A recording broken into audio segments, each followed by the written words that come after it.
When I arrived at the restaurant for my daughter's wedding, her groom rolled his eyes and muttered, "Oh no, that old man is here again." But then his father's eyes widened and he whispered, "Is it really him?" All the waiters hid in the shadows, and the guests were stunned. They finally understood who I really was, and that day became not just my daughter's wedding day, but the day justice prevailed. Before we continue, please subscribe to the channel and write in the comments what time it is where you are now.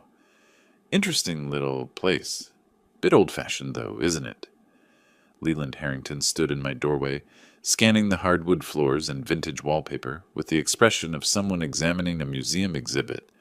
His expensive casual clothes, pressed khakis and a polo that probably cost more than my monthly grocery budget, seemed to announce his discomfort with being here.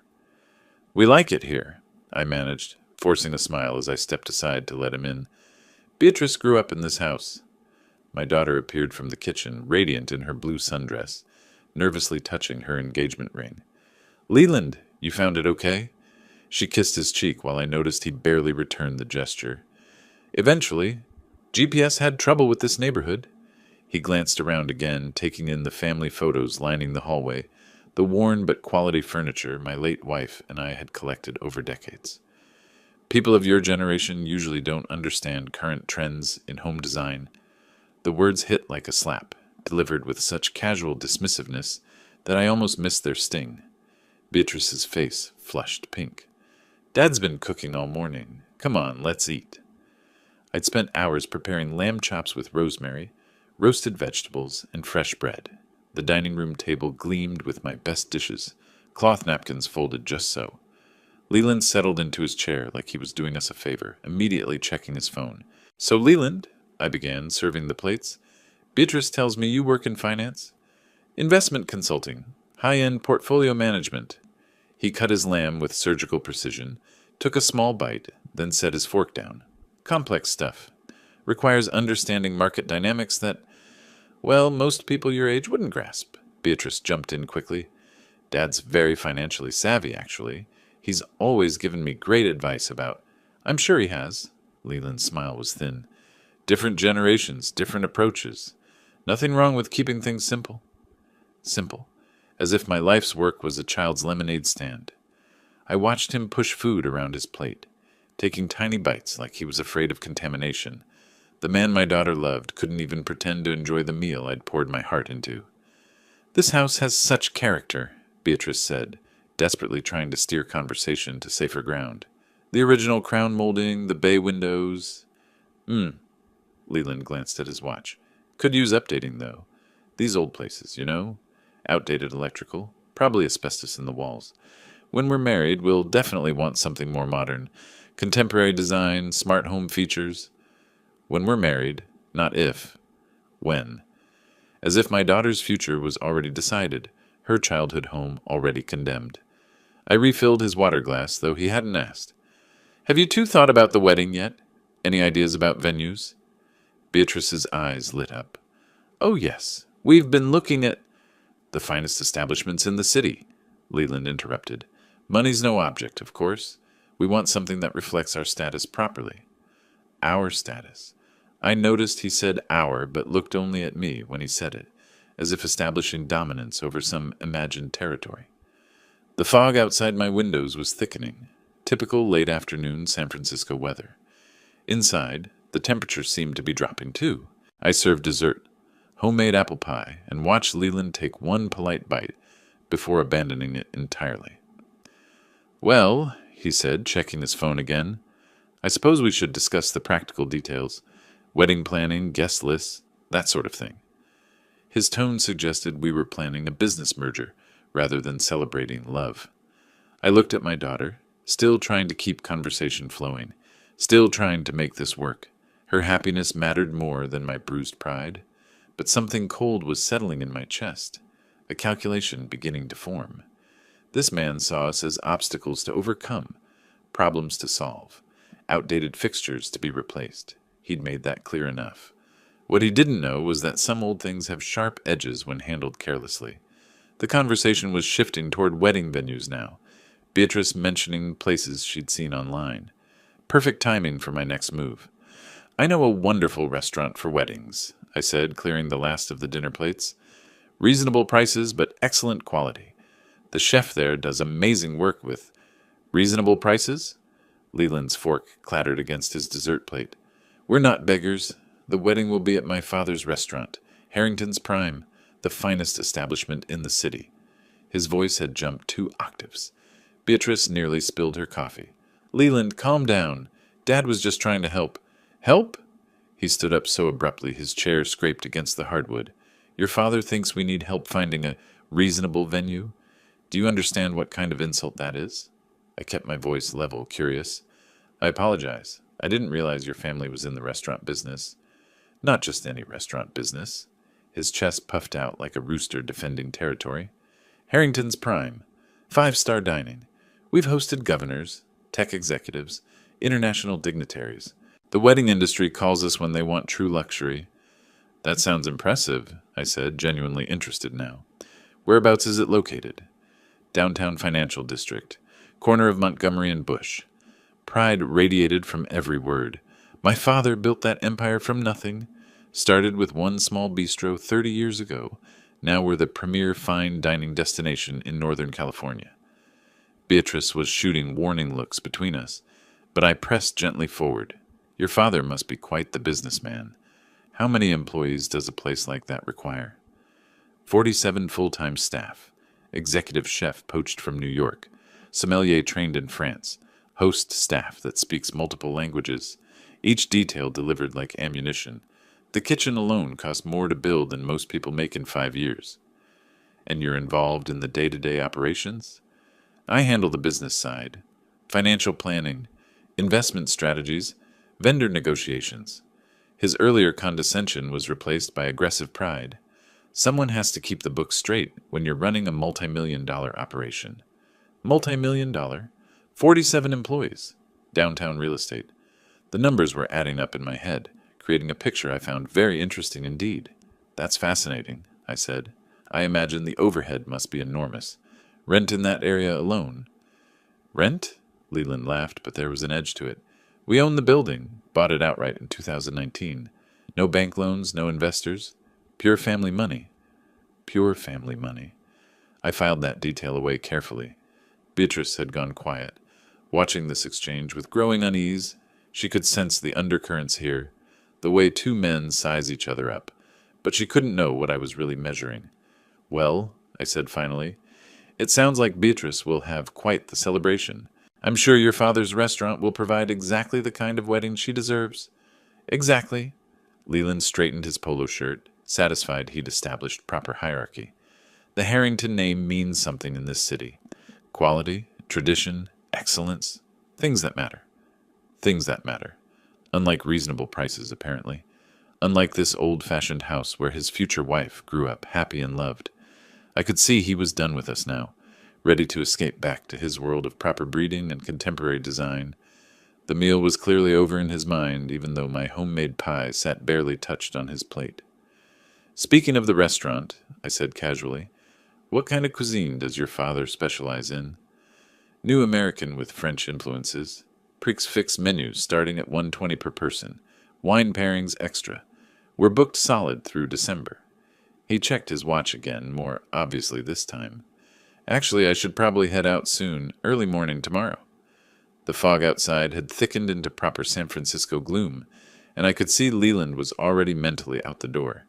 But he'd given me exactly what I needed. Pride-fueled details about the family business, specific location information, financial bragging disguised as conversation. 47 employees depending on Harrington's Prime for their livelihoods. Multi-million-dollar operation. Prime real estate owned outright. All very impressive, and all very vulnerable if something went wrong. Of course, I said. Thank you so much for coming. This has been educational. Well, I really should get going. Leland stood abruptly, already reaching for his jacket. The evening fog had settled thick outside the windows, and he seemed eager to escape before it got worse. The goodbye was awkward, a brief handshake for me, a distracted kiss on Beatrice's cheek. I'll call you tomorrow about the venue details, he told her, already moving toward the door. We need to lock in dates soon. I watched from the porch as he climbed into his black BMW. Of course it was a BMW, and pulled away with unnecessary acceleration. The taillights disappeared into the fog within seconds, leaving behind only the faint smell of expensive exhaust. Beatrice stood beside me, her arms wrapped around herself against the chill. "I'm sorry about Leland," she said quietly. "He's just very protective of the family business. Sometimes he gets defensive when people suggest reasonable alternatives." She winced. "Dad, please. He didn't mean anything by it. His father's worked so hard to build that restaurant. They're proud of what they've accomplished." "I understand pride," I said, guiding her back inside where warmth waited. "But pride and arrogance aren't the same thing." We settled in the living room where the lamplight was softer, more forgiving. Beatrice curled into the corner of the sofa, the same spot she'd claimed as a child when we had our serious talks. "He made you feel small," she said finally. I could see it, the way he talked about the house, about your suggestions. Her voice was thick with embarrassment. I tried to redirect the conversation, but he just kept going. "Beatrice." I sat across from her, leaning forward. "I need you to do something for me, and I need you not to ask questions about it right now." Her eyebrows lifted. "What kind of something?" "Don't tell him about my work, what I do for a living, where I work, any of it. Just keep that information private for now. Dad, he already thinks you're just some retiree puttering around the house. Why would I need to? Just trust me on this one. Can you do that?"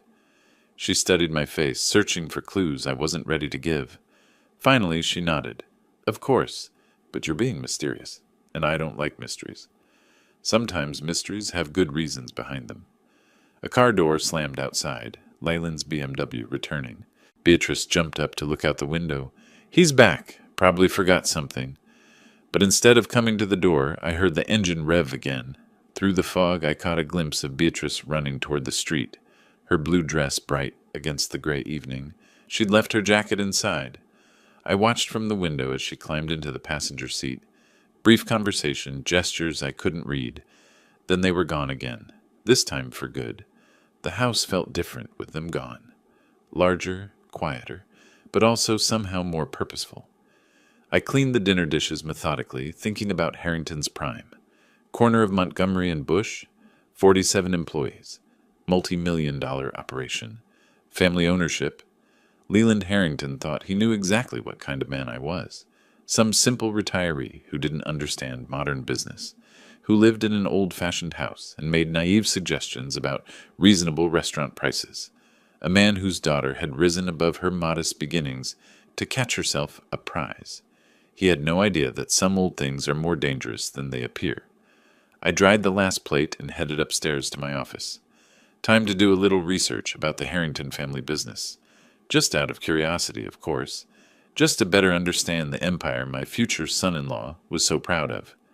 My computer hummed to life in the darkness, the screen's glow reflecting off the window where fog pressed against the glass, like curious fingers. My office felt like a sanctuary after the afternoon's performance. 2 computer monitors hummed to life as I settled into the worn leather chair that had witnessed countless late-night research sessions. Outside, the fog was thickening into evening, but inside, fluorescent light cast everything in sharp focus. I typed Harrington's Prime San Francisco into the search bar and watched the results populate. Their website appeared first. Glossy photos of perfectly plated dishes, elegant dining room shots, testimonials praising exceptional cuisine and impeccable service, the kind of marketing polish that costs serious money. Location confirmed, 847 Montgomery Street, corner of Bush. Downtown Financial District, just as Leland had boasted. Hours, Tuesday through Saturday, 5:30 to 10:30 p.m. Closed Sundays and Mondays. Prix Fix menus starting at $120 per person, exactly as he'd said. But websites lie.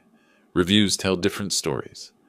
I clicked through to Yelp, Google reviews, OpenTable ratings. The pattern emerged quickly, too quickly for comfort. Mixed reviews leaning heavily negative over the past 6 months. Complaints about slow service, overpriced mediocre food, staff who acted like they were doing customers a favor. Waited 45 minutes for appetizers, read one recent review. Steak was overcooked and cold. When I mentioned it, the waiter rolled his eyes and said the kitchen was backed up. Never again. Another. Beautiful space. Terrible execution. Our server disappeared for 20-minute stretches. Food was lukewarm when it finally arrived. For these prices, completely unacceptable. I pulled out a yellow legal pad, old habits from decades of taking notes, and started writing. Service complaints, consistent across multiple reviews. Food quality, declining over past year. Staff attitude, universally described as condescending or indifferent. Maybe these were just competitors writing fake reviews. Maybe disgruntled customers with unrealistic expectations. But the patterns were too specific, too detailed. Real customers mentioned specific dishes, specific servers, specific dates. This wasn't a coordinated attack. This was a business in decline. My pen tapped against the desk as I read deeper. Health Department inspection reports from the city website. 2 violations in the past 8 months. Improper food storage temperatures. Inadequate hand-washing stations. Minor infractions, but telling ones. Good restaurants don't accumulate violations. Leland had painted a picture of culinary excellence. 5-star dining. Governors and tech executives, choosing Harrington's Prime for important occasions. But the evidence suggested something different entirely. A restaurant trading on past reputation while current operations crumbled. I leaned back in my chair, staring at the screen. This wasn't just about my daughter's wedding venue anymore. This was about her future with a man whose family business might be built on quicksand. The clock on my computer read 5:30 p.m. Dinner time for most people, but Harrington's Prime didn't open until Tuesday.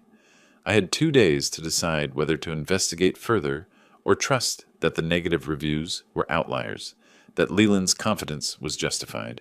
2 days to choose between protective father and interfering old man. I closed the laptop with a soft click, but the restaurant's address was already memorized. 847 Montgomery Street, Tuesday through Saturday. Maybe it was time to see for myself whether the Harrington empire was as solid as Leland claimed. Monday dragged past like a guilty conscience. I'd spent the weekend replaying Saturday's lunch, analyzing every condescending comment, every dismissive gesture. By Monday evening, curiosity had hardened into determination. The downtown fog hung thick as I walked the 3 blocks from the Montgomery Street BART station to 847 Montgomery. Harrington's Prime occupied the ground floor of a renovated 19th century building, its facade promising old-world elegance, brass fixtures, etched glass windows, burgundy awning with gold lettering. First impressions mattered in the restaurant business, and theirs made the right statement. A hostess in black dress and forced smile greeted me. "Good evening. Do you have a reservation?" "I was hoping you might have something available. Just for one." Her eyes swept over my casual blazer and khakis. "Acceptable, but not impressive. We're quite busy tonight, but I think we can accommodate you." The tone suggested she was doing me a favor. "Right this way, please." She led me to a small table near the kitchen doors, the kind of spot reserved for walk-ins and customers the staff considered unimportant. Fine by me. Better view of operations from here anyway. The dining room tried hard to evoke sophistication. Dark wood paneling, crisp white tablecloths, subdued lighting from crystal fixtures. But my trained eye caught the details others missed. Water spots on the glasses, slight tears in the upholstery, carpet worn thin in the high traffic areas. The kind of accumulated wear that suggested deferred maintenance, corners cut where customers wouldn't immediately notice. A waiter approached, menu in hand. Young man, probably college-aged, with the particular brand of arrogance that comes from working somewhere that considers itself exclusive. "Can I start you with something to drink?" he asked, though his attention was already drifting to more promising tables. "Just water for now. I'd like a few minutes with the menu." He nodded and disappeared without enthusiasm. I studied the offerings. New American cuisine with French influences, exactly as Leland had described. Filet mignon for $58. Lobster risotto for $42, duck confit for $39, premium prices for what better be premium execution. Around me, the restaurant hummed with the kind of forced energy that comes from staff trying too hard. Servers moved with studied efficiency, but I noticed the timing was off. tables receiving appetizers while others still waited for drink orders, entras arriving before appetizers were cleared, basic service rhythm completely disrupted. The couple at the table next to mine was discussing their delayed meal in increasingly frustrated whispers. 20 minutes for bread service, the woman muttered. At these prices, this is ridiculous. When my waiter returned, I was ready. I'll have the filet mignon, medium rare, with the potato gratin. Of course, he said, but there was something in his tone, a barely concealed smirk, as if my order amused him somehow. That'll be right out. Right out turned into 45 minutes. I watched other tables receive their food while mine remained conspicuously empty. When the plate finally arrived, the steak was overcooked and lukewarm. The potato gratin congealed into an unappetizing mass. "How is everything?" the waiter asked perfunctorily, already moving away before I could answer. "Actually," I called him back, "this steak is well done, not medium rare." He glanced at the plate with theatrical concern. "Oh, well, the kitchen's really backed up right now. I could ask them to fix it, but it'll probably be another 30 minutes." Another 30 minutes. At a restaurant that charged premium prices and claimed exceptional service. I thought about the health department violations, the negative reviews, the declining standards hidden behind marketing polish. "That's fine," I said. "I'll eat it as is." The relief on his face was almost comical. Clearly, most customers who complained were made to wait long enough that they gave up. Efficient way to avoid kitchen costs while maintaining the illusion of fine dining. I ate slowly, observing everything. Staff huddled in corners, complaining about customers and management. Kitchen sounds of dropped pans and raised voices. The unmistakable atmosphere of a workplace where standards had slipped and no one particularly cared about fixing them. By the time I signaled for the check, I had everything I needed to know about Harrington's Prime. This wasn't a five-star establishment hosting governors and tech executives. This was a failing restaurant coasting on reputation while delivering substandard service to customers, who were either too polite or too intimidated to complain effectively. My daughter wanted to hold her wedding reception here. The thought made my stomach clench tighter than the overcooked steak. The check sat on my table like an accusation. $87 for a mediocre meal and indifferent service. I was reaching for my wallet when I heard a door slam somewhere behind me, followed by sharp footsteps on hardwood. "What is he doing here?" The voice carried across the dining room with unmistakable authority and anger. I turned to see Leland emerging from what appeared to be a back office, his face flushed red as he spotted me at my corner table. Other diners began to notice the commotion, conversations dropping to whispers. He strode across the restaurant like a man approaching battle, weaving between tables with barely controlled fury. The staff I'd been watching all evening suddenly found urgent tasks that required their immediate attention, heads down, avoiding eye contact with their boss. "What are you doing here?" he demanded, arriving at my table with enough force to make the water glasses tremble. "Did you come to spy on my restaurant?" I set down my napkin carefully, maintaining the same calm I'd practiced through decades of difficult situations. "I just wanted to have dinner, Leland. Your restaurant has quite a reputation." "That's complete nonsense." His voice rose another octave, drawing stares from every occupied table. "You're here to cause trouble, to undermine our business somehow." The accusation was so paranoid, so detached from reality, that I almost laughed. "Leland, I ordered a meal and ate it. There's nothing sinister about—" "Get out!" The words came like a slap. "Get out of here immediately!" The dining room had gone completely silent now. Servers stood frozen with plates in their hands, watching their boss have a public meltdown. The hostess looked mortified. The couple next to me was openly staring, probably wondering if they should call for help. "Leland," I said quietly, "you're making a scene. Perhaps we should—" "I said get out!" He was practically shouting now, face purple with rage. "You have no business being here. This is harassment." Harassment? For eating dinner at a public restaurant? I wondered what his father would think of this performance, what the other customers were thinking as they watched the supposed financial director of Harrington's Prime lose control completely. I stood slowly, pulling cash from my wallet and placing it on the table. Exact amount plus tip, despite the terrible service.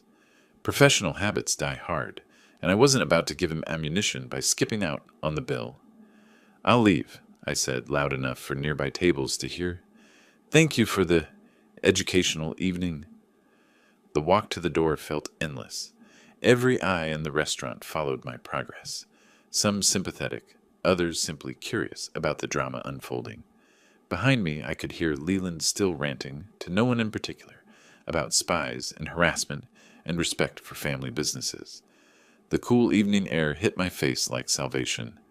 I walked slowly down Montgomery Street, processing what had just happened. Leland's paranoid overreaction, his complete loss of professional composure, the way his own staff had cowered rather than support him, all of it painted a picture I was beginning to understand. This wasn't just a restaurant with service problems.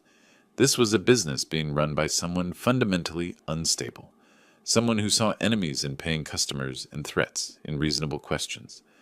And my daughter wanted to build her life with this man.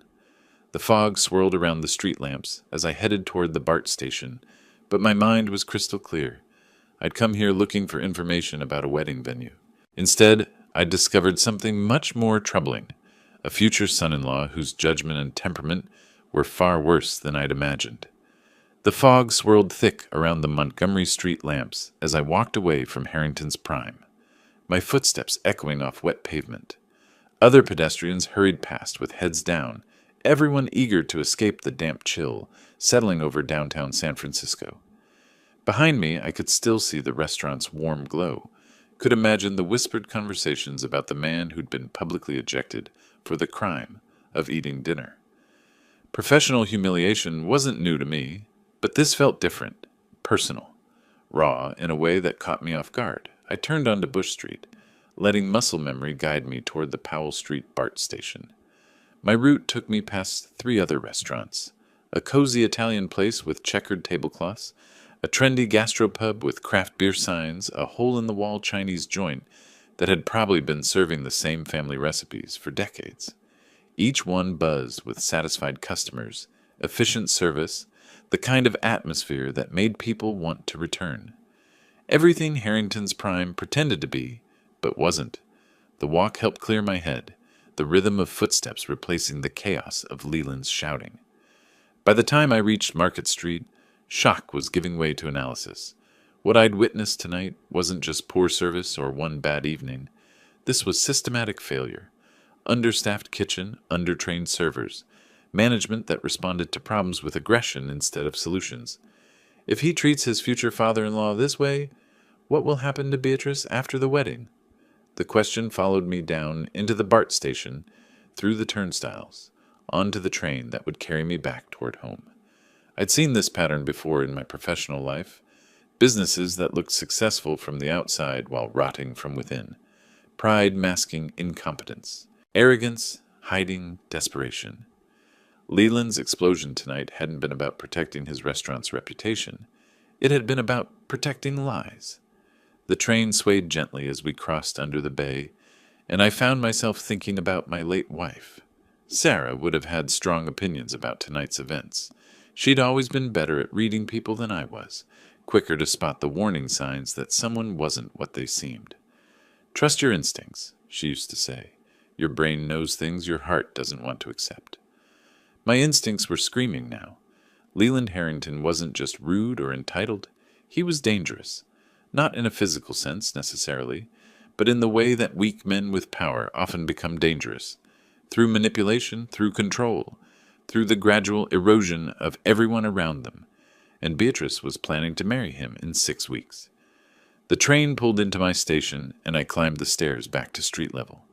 The fog was thicker here in the residential neighborhoods, muffling sound and turning streetlights into soft halos. I walked the familiar blocks toward home, past houses where families were settling in for the evening, past lives that seemed simpler and safer than the one my daughter was choosing. By the time I reached my front door, my professional mind was fully engaged. I had information now, concrete evidence of poor business practices, unstable management, and a man whose public behavior suggested serious character flaws. The question was what to do with that information. Inside, the house felt too quiet, too empty. I hung my coat in the hallway closet and was reaching for the light switch when my phone started ringing. "How could you do that, Dad?" Leland told me everything. Beatrice's voice hit like a physical blow, pure fury crackling through the phone line. No greeting, no gentle questioning, just immediate attack from someone who'd already made up her mind about guilt and innocence. Beatrice, it's not what you think. He said you came to the restaurant and caused a scene, that you embarrassed him in front of his customers and staff. Her voice broke slightly, pain mixing with anger. How could you humiliate him like that? I sank into the living room chair, still holding my coat. I went there for dinner, that's all. I wanted to see. You went there to spy on him, to find fault with his family's business. Each accusation landed with increasing intensity. He trusted you enough to tell you about the restaurant, and you used that against him. The manipulation was breathtaking in its completeness. Leland had gotten to her first, shaped the narrative, cast himself as victim before I'd even walked through my front door. My calm, rational daughter, the woman who usually thought through problems carefully, had been transformed into an emotional weapon aimed at her own father. Beatrice, please listen to me. I simply ordered a meal. Stop lying! The words came out as a sob. Leland said you harassed the staff, complained about everything, tried to make trouble for his father's business. And when he politely asked you to leave, you made a scene. Politely asked. The phrase was so far from reality, it was almost funny. Except nothing about this conversation was funny. That's not what happened, I said, keeping my voice level despite the growing knot in my stomach. I was a paying customer. I ordered dinner, ate it, and was preparing to leave when he spotted me. He became aggressive. He was protecting his family's reputation from someone who came there with malicious intent. Malicious intent. She was using his exact words now, parroting his version of events with complete conviction. The speed of her transformation was stunning. This was the same daughter who'd apologized for his behavior just days ago, who'd promised to keep my profession secret, who'd seemed uncomfortable with his arrogance. Sweetheart, I understand you want to defend him, but don't call me sweetheart. The fury in her voice was unlike anything I'd ever heard from her. You've shown your true feelings about Leland. You don't want me to be happy. You can't stand that I've found someone successful and accomplished. That's not true. I want nothing more than your happiness. Then why did you go to his restaurant to cause trouble? Why couldn't you just stay out of our lives? Stay out of our lives. The phrase cut deeper than the accusations. This was my daughter, the little girl I'd raised alone after her mother died, the woman I'd supported through college and career struggles and relationship heartbreaks. And now she was telling me to stay out of her life because a man she'd known for 8 months had convinced her I was the enemy. Beatrice, I tried one more time, please just consider that there might be another side to this story. That may be. There is no other side. Her voice was final, absolute. I believe the man I'm going to marry. I believe someone who loves me. And if you can't respect that, if you can't respect him, then maybe you shouldn't be part of our wedding. The threat hung in the air like smoke. I sat in my dark living room, still wearing my coat, listening to my daughter's harsh breathing through the phone. Outside, the fog pressed against the windows like curious ghosts. I see, I said quietly. Do you? Do you really? Because I'm done with this conversation. I'm done with your suspicions and your interference.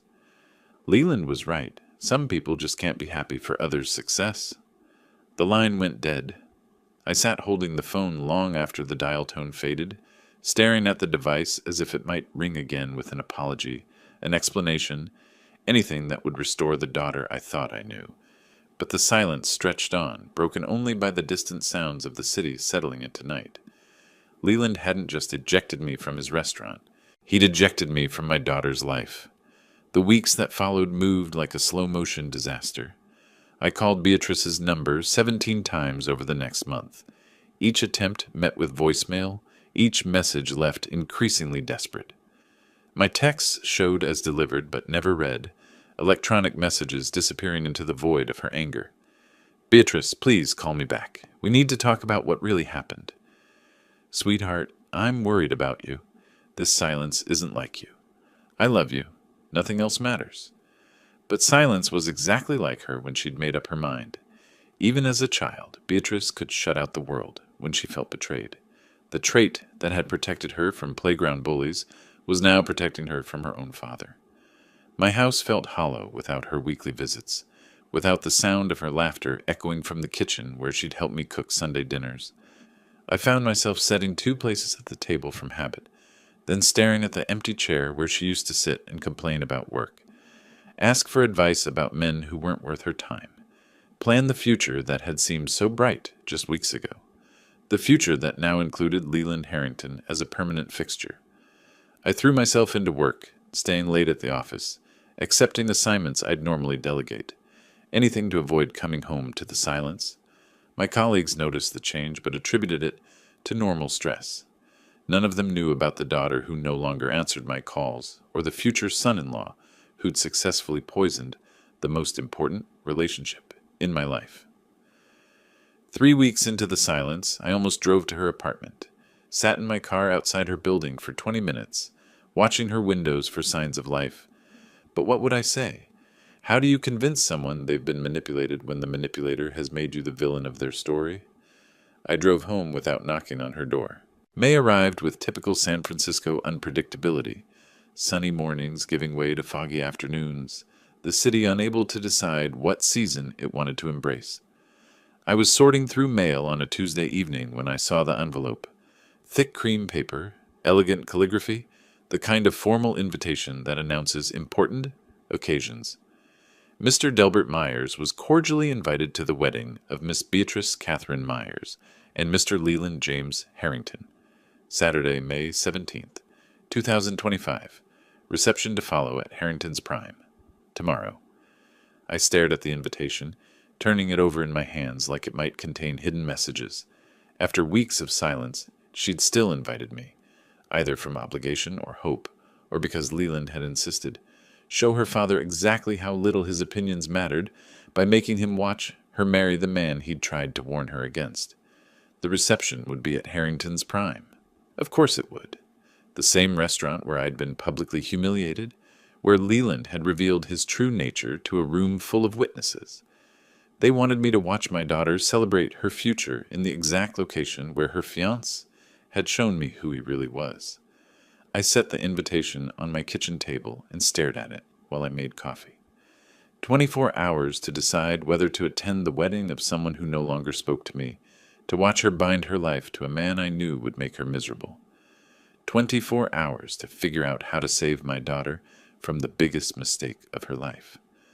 The coffee grew cold as I sat there planning. My professional mind was engaged now, calculating risks and opportunities, considering all the ways this could go wrong. But beneath the strategic thinking was something simpler and more powerful. A father's love that refused to give up, even when giving up seemed like the only rational choice. Tomorrow, Beatrice would marry Leland Harrington. Tomorrow, I would be there to watch it happen. Saturday morning arrived gray and cool, typical San Francisco weather that couldn't decide between seasons. I woke before dawn with the wedding invitation still visible on my nightstand, cream paper catching the early light like an accusation. Today would change everything, one way or another. The shower water ran hotter than usual, steam fogging the bathroom mirror as I let the heat work tension from my shoulders. Methodical preparation had always calmed my nerves before difficult assignments, and this morning would be no different. Shave with the grain, then against. Check for missed spots. Hair combed precisely, not a strand out of place. In my walk-in closet, I surveyed the formal options with the same attention I'd once given to restaurant reviews. Navy suit, charcoal gray, classic black. Each sent a different message. Today called for authority, wrapped in respectability. The charcoal wool with subtle pinstripes, tailored perfectly to project competence without ostentation. The tie selection took longer. Burgundy silk, conservative but rich. Sterling silver cufflinks my late wife had given me for our 20th anniversary. Italian leather shoes polished to mirror brightness. Every detail mattered when establishing credibility with people who judge appearances first. Standing before the full-length mirror, I barely recognized the man staring back. Months of take-out meals and sleepless nights had sharpened my features, added gravity to expressions that used to be softer. Professional armor, complete and impenetrable. The wedding gift sat wrapped on my dresser, a crystal vase from Tiffany, elegant and appropriate. Nothing that would reveal my true profession or financial capabilities, just a thoughtful father's present for his daughter's new life. The card inside contained 3 words: "Love you always." I checked my watch. 8:30 a.m. The ceremony began at 2 p.m., reception immediately following. Enough time to drive downtown, find parking, and position myself strategically before the crucial moment arrived. Keys, wallet, invitation tucked into my breast pocket. One final glance around the house that had felt so empty for the past month, knowing that when I returned tonight, everything would be different. Either I'd have my daughter back, or I'd have lost her forever. But Leland Harrington would finally understand exactly who he'd been dealing with. The front door closed behind me with decisive finality. Time to remind certain people that respect isn't negotiable, and that some old men bite harder than others expect. Harrington's prime had been transformed into something approaching actual elegance. White silk drapings softened the worn edges I'd noticed during my previous visit, while strategic lighting created warm pools that disguised water stains and carpet wear. Wedding magic, hiding reality beneath beautiful surfaces. How perfectly appropriate. I entered during the cocktail hour, scanning the room for familiar faces. Guests mingled in small clusters, champagne glasses catching light from the crystal fixtures. The staff moved with unusual precision, clearly under strict orders to perform flawlessly for this special occasion. "Dad!" Beatrice's voice cut through the reception chatter like salvation. She appeared at my side in her wedding gown, ivory silk with delicate beading that caught the light when she moved. Beautiful beyond description, radiant with happiness that made my chest tighten with protective love. "I'm so glad you came," she whispered, embracing me tightly. "I was hoping, after everything that happened, wild horses couldn't keep me away," I replied, meaning every word. "You look absolutely stunning." Relief flooded her features. "I've missed you so much. This whole month felt wrong without you here." Around us, I noticed several restaurant employees stealing glances in our direction. Word was spreading quickly through the staff. The man from that night was back, the one who'd caused such a scene with the boss. Nervous energy rippled through their ranks like stones dropped in still water. Across the room, near the bar where wedding toasts would soon be offered, I spotted Leland deep in conversation with an older man who had to be his father. Wayne Harrington possessed the same arrogant bearing as his son, but tempered with the wariness that comes from actually running a business. They were discussing something intently, occasionally gesturing toward different areas of the restaurant.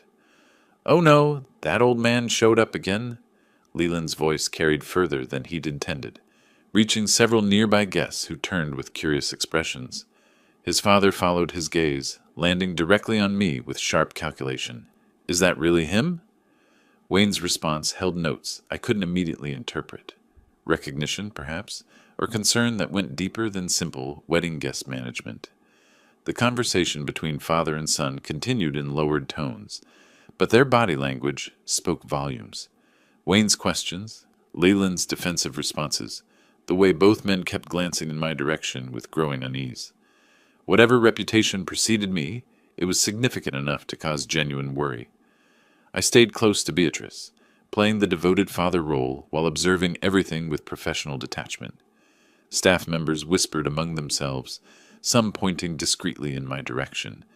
Guests began to notice the undercurrent of tension, conversations growing quieter as people sensed drama, brewing beneath the wedding's polished surface. Wayne Harrington straightened his tie and began walking purposefully in our direction, his expression carefully neutral, but eyes sharp with assessment. The moment I'd been waiting for was finally approaching. Behind him, Leland watched with visible anxiety, clearly dreading whatever conversation was about to unfold. "Time for introductions." "Good afternoon." Wayne Harrington extended his hand with practiced hospitality, but I caught the careful way he studied my face. "I'm Wayne Harrington, father of the groom and owner of this establishment. I don't believe we've been properly introduced." "Delbert Myers," I replied, accepting his handshake with firm confidence. "Father of the bride." "Ah, yes, of course. How do you find my restaurant? I do hope everything meets your expectations." The question hung in the air between us. loaded with more weight than simple politeness. Around us, nearby guests had begun to listen, sensing significance in this seemingly casual exchange. "Don't worry," I said with careful precision, my voice carrying just far enough to reach interested ears. "Today I'm just a guest, not a restaurant critic." The effect was immediate and electric. Wayne's handshake faltered, his eyes widening with sudden recognition. Several guests who'd been half listening snapped to attention, the words "restaurant critic" rippling through the crowd like wildfire. Staff members froze mid-service, understanding immediately that their previous treatment of this man had been catastrophically inappropriate. "You're—" Wayne began, then stopped himself, diplomatic training warring with obvious dismay. "Delbert Myers, San Francisco Chronicle," I confirmed calmly, "though as I said, today I'm simply here to celebrate my daughter's wedding." Beatrice stared at me with shock and dawning understanding. "Dad? You're a restaurant critic? That's your job?" Before I could answer, Leyland appeared at my elbow, his face pale and desperate. The arrogant man who'd publicly humiliated me 6 weeks ago had been replaced by someone who understood exactly how much trouble he was in.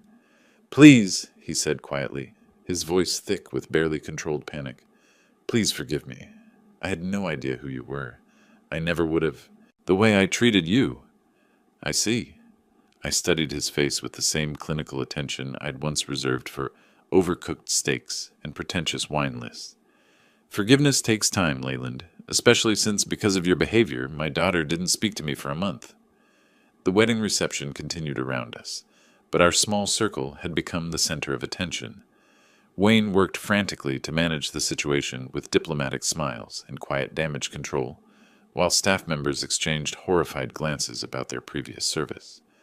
Leland's hand shook slightly as he reached for his champagne glass.